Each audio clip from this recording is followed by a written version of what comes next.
আসসালামু আলাইকুম। আসলাম কন্ট্রোলারের সামনে। এই যে এটা চার্জ হচ্ছে 3.3 এম্পিয়ারে, 17 ভোল্ট প্রায় দেখাচ্ছে। ব্যাটারি হচ্ছে 120 ওয়াটের একটি এম্পিয়ারের একটি ব্যাটারি।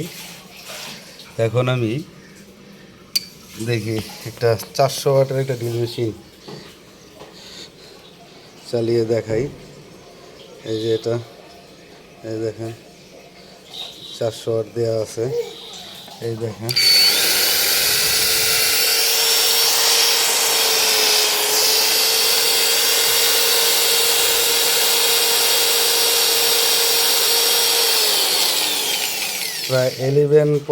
প্রায় 12 এম্পিয়ারের কাছাকাছি প্যানেল থেকে লোড দিচ্ছে।